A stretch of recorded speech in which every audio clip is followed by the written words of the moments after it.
Desde el mítico reino de Aztlán, de donde partieran las 7 tribus nahuatlacas para fundar la Gran Tenochtitlán, haciendas y conventos de México.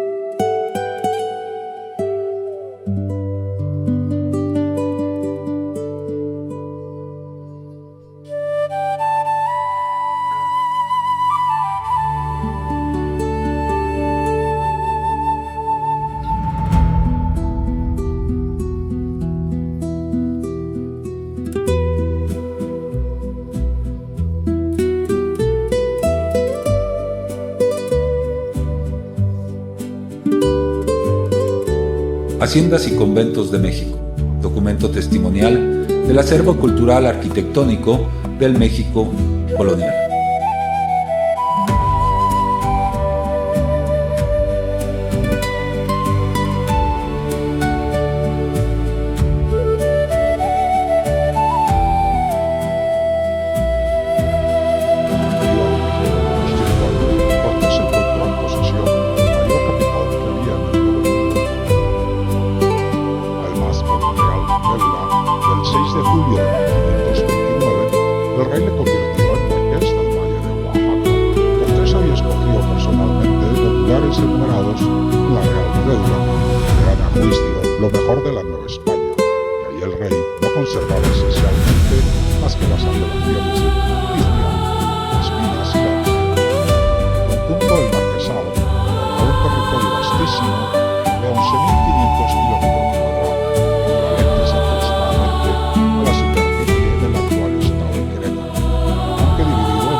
Del Marquesado hasta 1680, cuando la corona tomó para sí ese puerto, a cambio del cual cedió a los marqueses los tributos de maíz de Chalco y Xochimilco. En 1535 el conjunto fue erigido en mayorazgo y por lo mismo declarado indivisible e inalienable.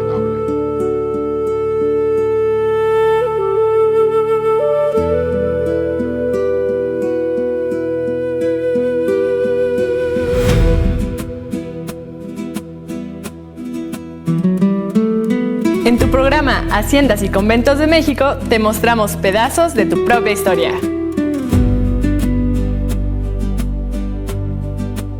Desde el municipio de Perote, en el estado de Veracruz, Haciendas y Conventos de México les da la más cordial bienvenida. Tiene el placer de presentarles esta finca de Cuautotolapa, la cual fue también una hacienda agropecuaria y fue también propiedad de este señor José Antonio Villegas, el cual fue uno de los más poderosos personajes, hacendado también y usurero de esta área del Valle de Perote.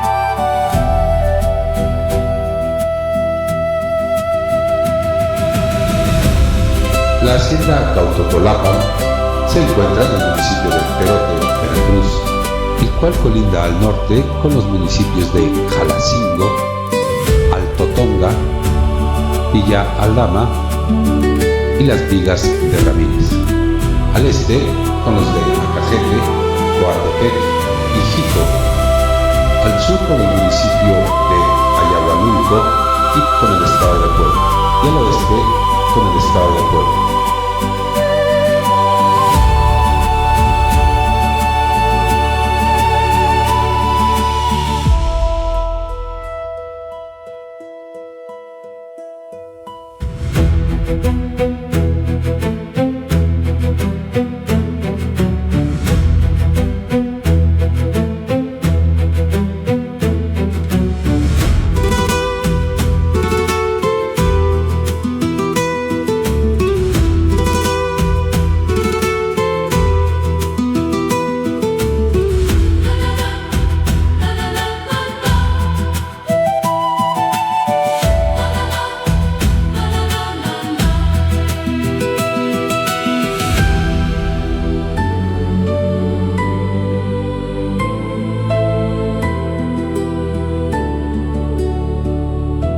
Nos encontramos en lo que fuera la próspera hacienda agropecuaria Cuautotolapan, ubicada en el municipio de Perote, Veracruz.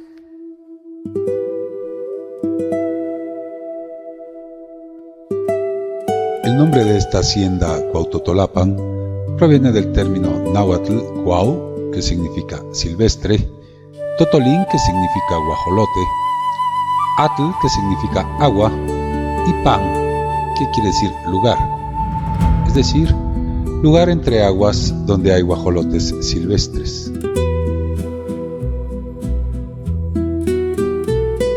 En el año 1651, como consta en el archivo notarial de la Universidad de Veracruz, esta hacienda de Cuautotolapan, hoy en ruinas, era un próspero centro de producción cerealera y de hortaliza, propiedad de don Pedro Perdomo, quien producía maíz, frijol, haba y papa.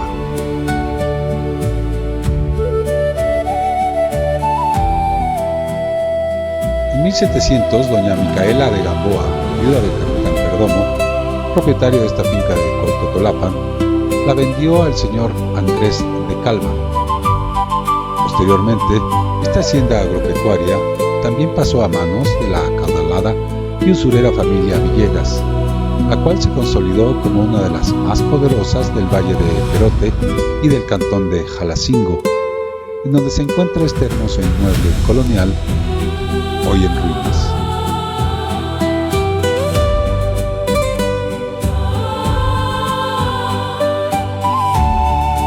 En 1870, José Antonio Villegas prestó a Francisco Hernández, vecino de San Andrés, Chachicomula, hoy Ciudad Cerdán, Puebla, 30,000 pesos con una tasa de interés del 6%, pagaderos a 3 años, para comprar esta hacienda.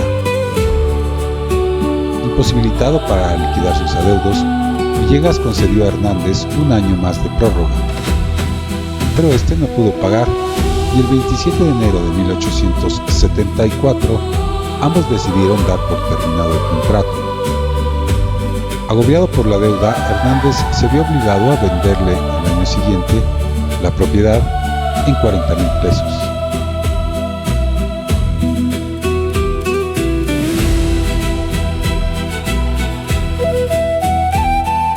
Esta hacienda de Cuautotolapan está en el poblado La Gloria, en donde se dice que fue detectado el primer caso de influenza humana.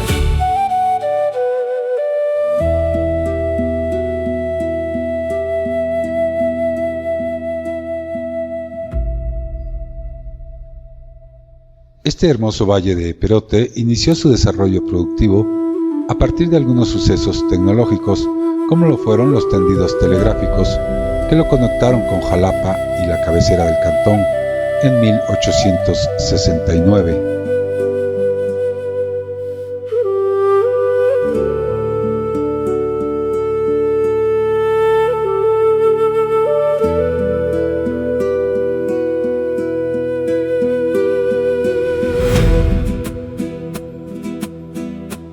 En el año 1891, el ferrocarril interoceánico enlazó el puerto de Veracruz con la Ciudad de México, atravesando por Jalapa y Perote, y beneficiando de manera directa a los hacendados de esta zona, los cuales veían ampliamente expandidos sus horizontes en cuanto a traslado de producción se refería.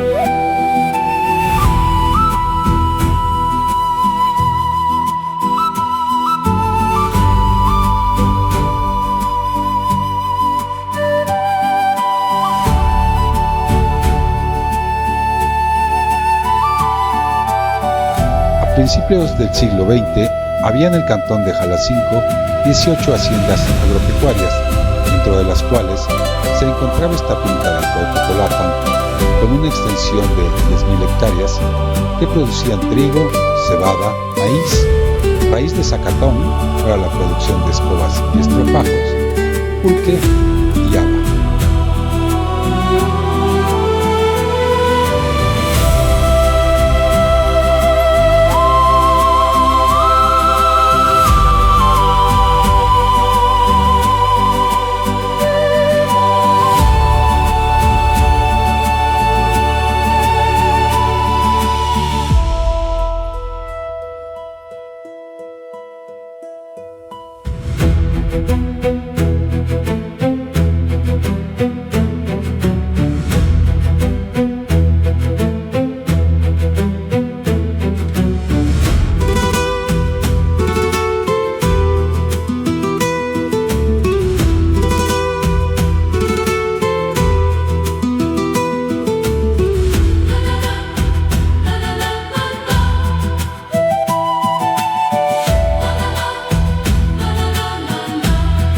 En tu programa Haciendas y Conventos de México te mostramos pedazos de tu propia historia.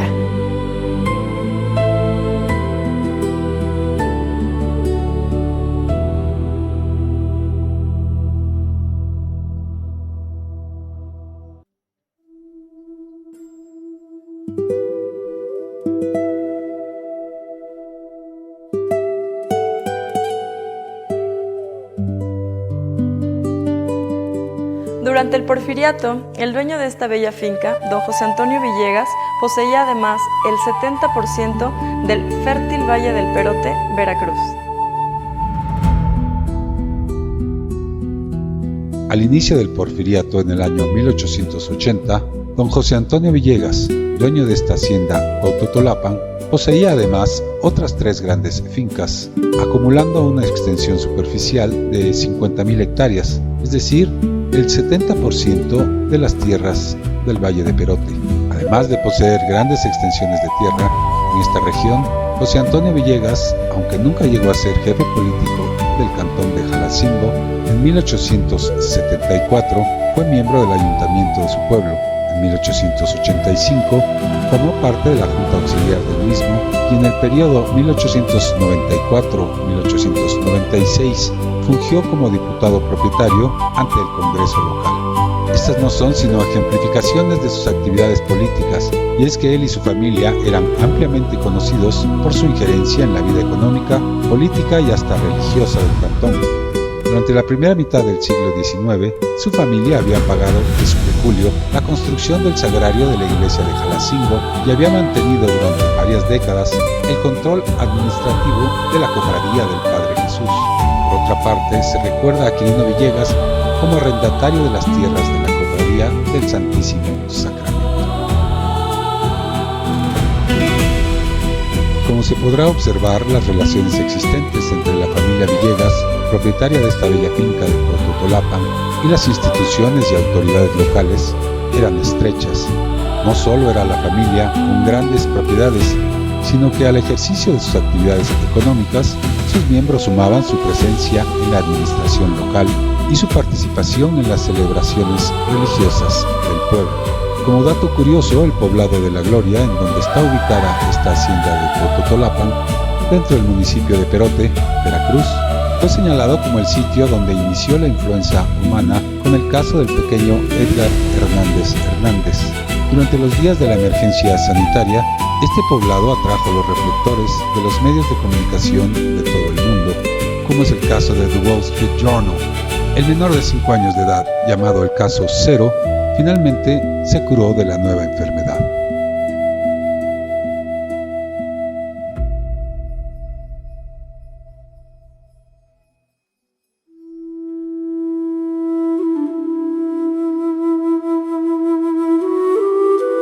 Haciendas y Conventos de México tiene el placer de presentar a ustedes los diferentes estilos arquitectónicos que se llevaron a cabo durante la época de la colonia, los cuales fueron aplicados a los múltiples conventos que aquí edificaron las diferentes órdenes de frailes en su proceso de evangelización.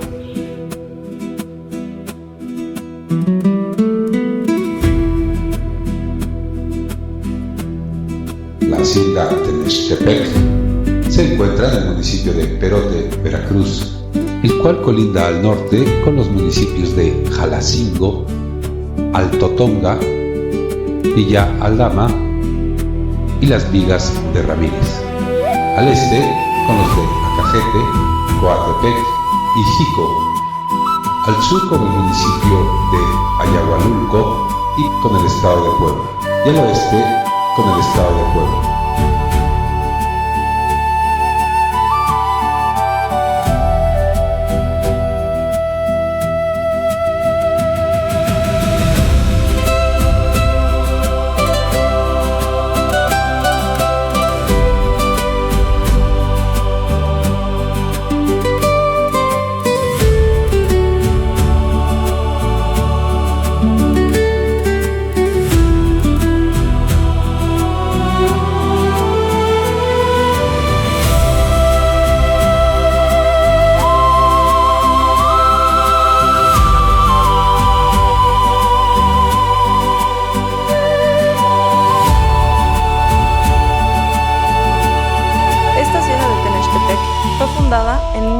1849, a raíz de una merced real, otorgada a Rodrigo Mendoza para desarrollar un sitio de ganado mayor, aproximadamente 1.755 hectáreas.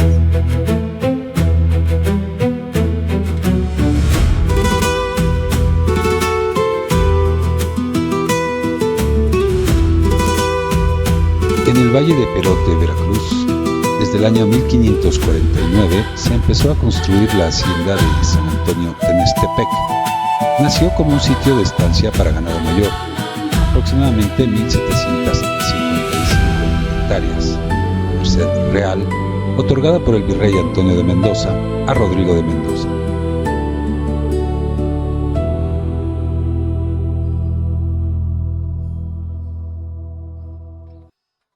Posteriormente, la finca pasó por las manos de varios propietarios. Hacia finales del período colonial contaba ya con 12.000 hectáreas. Después de la Guerra de Independencia, pasó a manos de Marcelino Rugama, quien la conservó e hizo fructificar durante la mayor parte del siglo XIX. El archivo de la hacienda muestra la gran productividad lograda gracias a la técnica avanzada empleada en su explotación. Hacia 1889 la hacienda contaba con más de 20.000 hectáreas de extensión y fue evaluada en 151.846 pesos.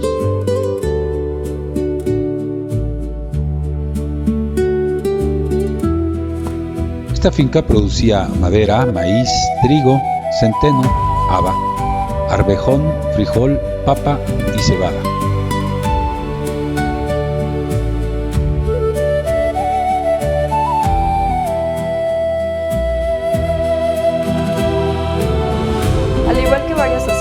Del Valle de Perote, esta finca Tenestepec también cayó en manos del usurero y hacendado José Antonio Villegas en 1883.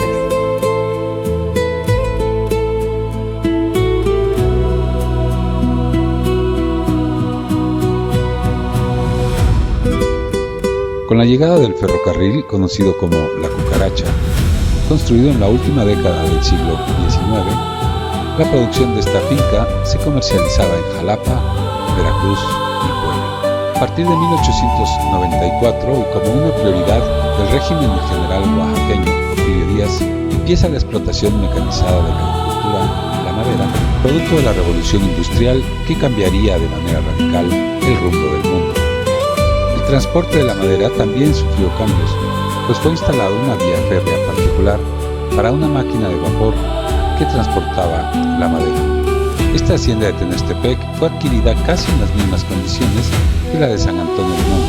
En el año 1881, José Antonio Villegas, uno de los terratenientes y usureros más poderosos de esta región, compró el préstamo hipotecario, capitales e intereses que Leonardo Rugama había contraído con Joaquín y Luis Perea Arrea, propietarios de la hacienda de San José de los Molinos, por un monto de 44.563 pesos.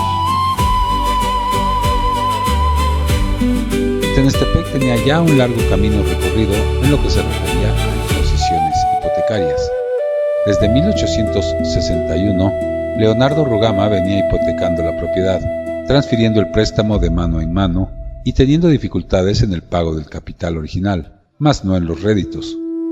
Leonardo Rugama habría de hipotecar Tenestepec por última vez a los Villegas.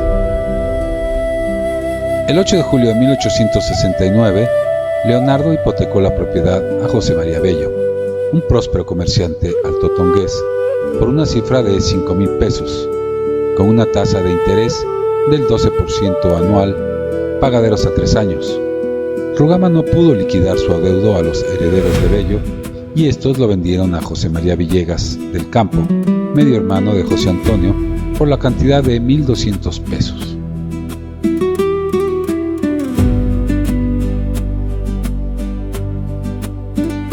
El 8 de agosto de 1883, José Antonio Villegas llevó ante la justicia al propietario e hijos solicitando el pago del préstamo, y ese mismo año perdieron la propiedad.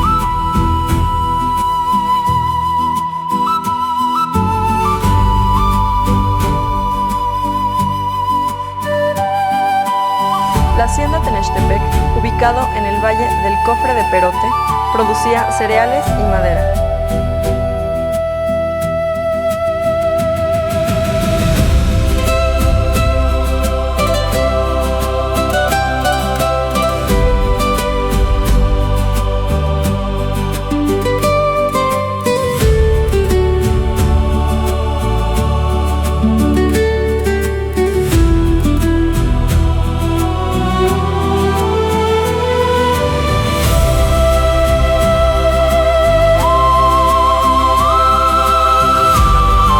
Haciendas y Conventos de México, el documento testimonial del acervo cultural y arquitectónico del México de la colonia, se despide de ustedes desde el municipio de Perote, en el estado de Veracruz.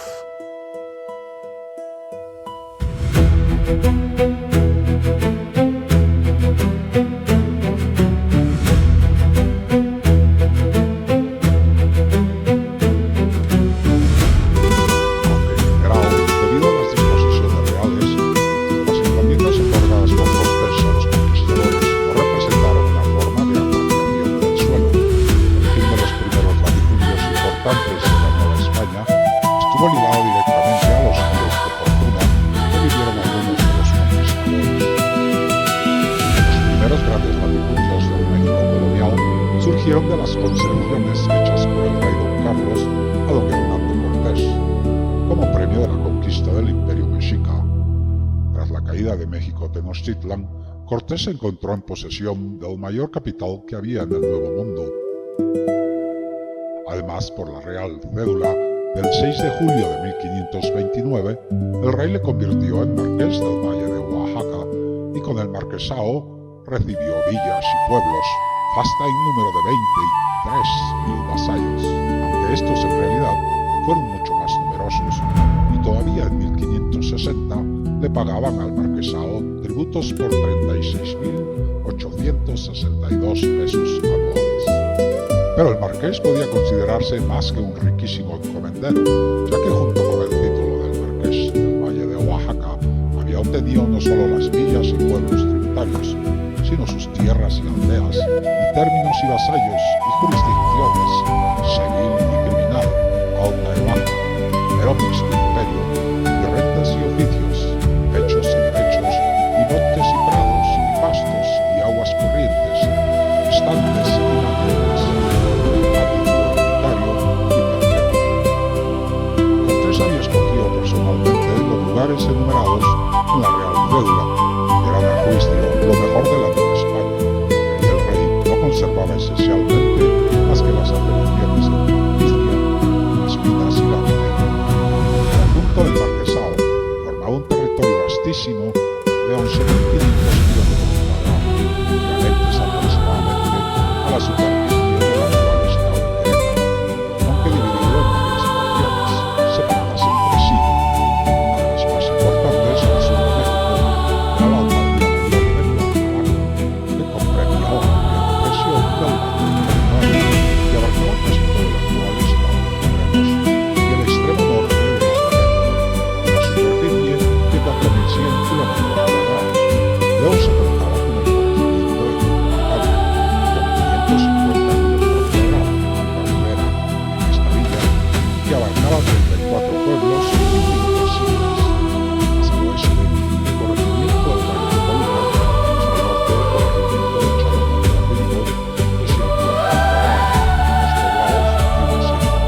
Mucho más lejos, en las cercanías de la ciudad, de la Villa Rica de Veracruz, se encontraba su ingenio de Tuxpan. En el sudeste, la zona de las 4 villas que se extendía desde los alrededores de la ciudad de Oaxaca, representando la ciudad misma, y se conectaba con el istmo de Tehuantepec, que fue parte del marquesado hasta 1680, cuando la corona tomó para sí ese puerto, a cambio del cual cedió a los marqueses los tributos de maíz de Chalco y Xochimilco.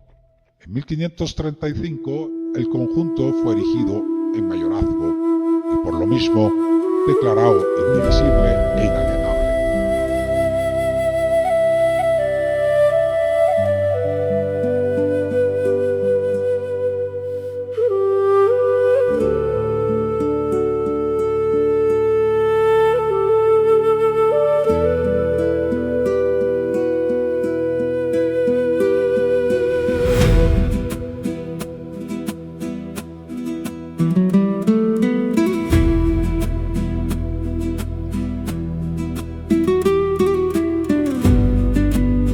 Haciendas y Conventos de México, documento testimonial del acervo cultural arquitectónico del México colonial.